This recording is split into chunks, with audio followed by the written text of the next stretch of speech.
Swimming करते समय लड़के को अचानक दिखा कि दरवाजे की दरार से लेडीज चेंजिंग रूम में झांका जा सकता है और वहां का नजारा देखकर वो खुद को रोक नहीं पाया और खो गया। लेकिन उसे क्या पता था कि पीछे खड़े एक अंकल ने उसे देख लिया है। इस वजह से स्विमिंग पूल को 3 दिन के लिए बंद करना पड़ा ताकि पूरी सफाई हो सके। वैसे राल्फ की अजीब हरकतों में ये तो बस एक छोटी सी बात है। पिछले एक हफ्ते में ही उसके मन में कई बार उल्टे सीधे ख्याल आ चुके थे और हर बार उसने अपने मन की ही की। जब उसके दोस्त जॉर्ज को उसके इन कारनामों का पता चला तो उसकी आंखें फटी की फटी रह गई। स्विमिंग पूल वाला मामला बहुत बढ़ गया था। प्रिंसिपल ने सजा के तौर पर उसे क्रॉस कंट्री टीम में डाल दिया और अब उसे रोज सुबह प्रार्थना में भी आना होगा। वॉकर जब अपने पापों की माफी मांग रहा था तो कुछ लड़कों ने दरवाजे के पीछे से सब सुन लिया। अगले दिन पूरे स्कूल में उसका मजाक बन गया। जिस लड़की को वो पसंद करता था उसने राल्फ के मुंह पर ही कह दिया।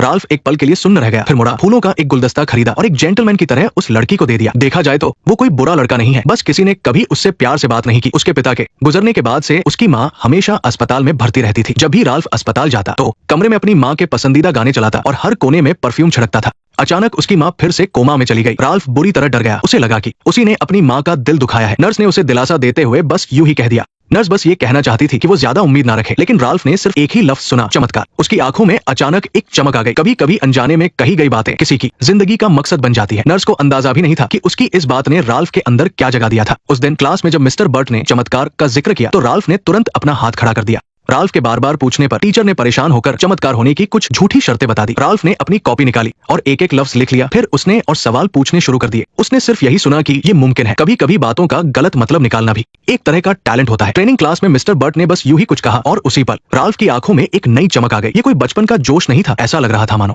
उसे इस मुश्किल से बाहर निकलने का रास्ता मिल गया हो। उसने खुशी से अपने दोस्त को बताया कि वो रेस में हिस्सा लेगा। वो अपनी बात पूरी करता कि तभी वो ऊंचाई से नीचे गिर गया। बेहोशी की हालत में उसे ऐसा लगा जैसे सांता क्लॉज उसके कानों में कुछ कह रहे हो। राल्फ को यकीन हो गया कि ये भगवान का ही कोई इशारा है। प्रिंसिपल ने उसकी उम्मीदों पर पानी फेरने की बहुत कोशिश की, लेकिन उसके अंदर की आग बुझी नहीं। उसने अपने दोस्त को साइकिल चलाने को कहा और खुद को पीछे रस्सी से बांध लिया ताकि वो तेजी से दौड़ सके। वो गिरा लेकिन फिर उठकर दौड़ने लगा। उसके दोस्त ने उसे समझाया कि ये सब बेवकूफी है, पर राल्फ ने उसकी एक नहीं सुनी। जिस लड़की को वो पसंद करता था वो अस्पताल में उसकी माँ से मिलने आई। राल्फ रोज अपनी माँ के लिए फूल लाता था। ये देखकर वो पिघल गई और उसने राल्फ को कैथोलिक धर्म की एक किताब दी। किताब में राल्फ ने तपस्वियों के दर्द सहने के तरीकों के बारे में पढ़ा। उसी दिन से उसने वो सब करना शुरू कर दिया। उसने सैंड पेपर से अपने घुटने छीले और फिर अल्कोहल में घुटनों के बल बैठ गया। दर्द से वो जोर से चिल्लाया, लेकिन 10 मिनट तक उसी हालत में डटा रहा और फिर बेहोश हो गया। राल्फ ने धर्म के इस दर्द को ही अपनी स्पोर्ट्स ट्रेनिंग मान लिया था। ये सब पागलपन लग रहा था, लेकिन इसके पीछे उसकी एक ऐसी सच्ची लगन थी जिसका कोई मजाक नहीं उड़ा सकता। उसे अपने दर्द से ज्यादा उस चमत्कार की परवाह थी जिससे उसकी माँ कोमा से बाहर आ सके। एक दिन राल्फ पूरी तरह टूटकर अस्पताल के कॉरिडोर में गिर पड़ा। नर्स उसे जिम में ले गई और उसे मैराथन के बारे में कुछ किताबें पढ़ने को दी। राल्फ पन्ने पलट ही रहा था